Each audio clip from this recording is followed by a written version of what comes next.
This is going to be a brief introduction into MC3. After a driver calls dispatch and dispatch delivers the moves to the driver will go to the MC3 program. They're going to start here when they open up the app. If they need to, they can enter the company code. It's TTSI 0688.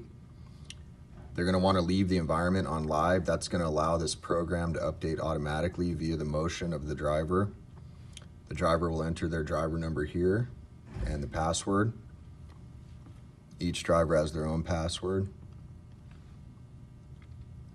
Okay, log in. It's going to say location tracking is active. For the purposes of this video, this tablet won't be moving, so we're going to be updating the trip manually, but when the driver is in motion in the truck, it's going to be updating automatically. So I'm going to hit no on the active trip.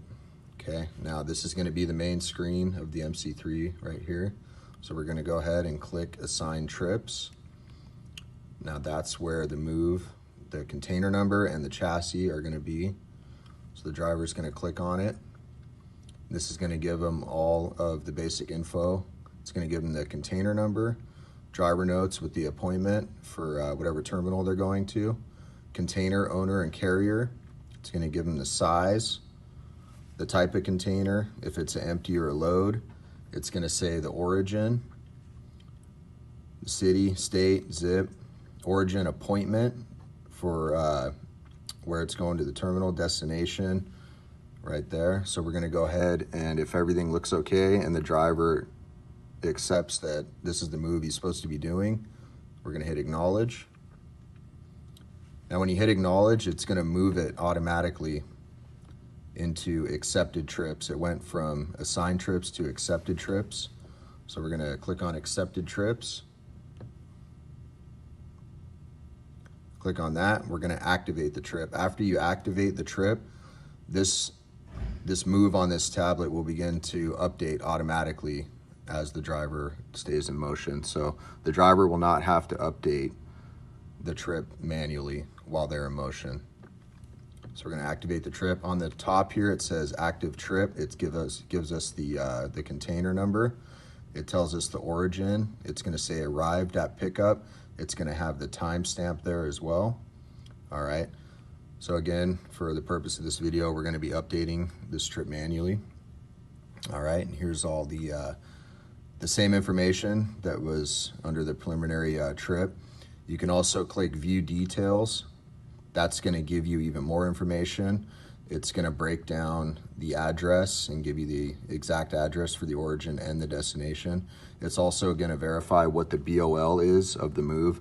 This is important. At a lot of the terminals, they require certain numbers off of this BOL. So under trip details, you're going to get more extensive details of the move. So we're going to click back. We're going to update the trip here.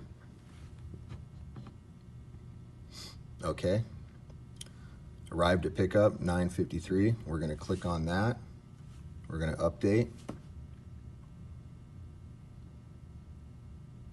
Okay, now it should change. Now it says delivered at 9:55. This is when the driver is either going to be getting at the terminal or at an offsite yard to drop the container. And it has a timestamp there as well. So we're going to click it again. Next stage or sequence of the move, we're going to click update trip. Okay. Now when it goes away, that means that the move is completed. So now if we want to track back, we can go to trip history and it's going to pop up right there. When it's in trip history, that means that the move is done and it's been completed physically and inside the system here. Okay, so we can click on it and it will still give us all the same information that was there before in case the driver needs to track back and look back at any of the information.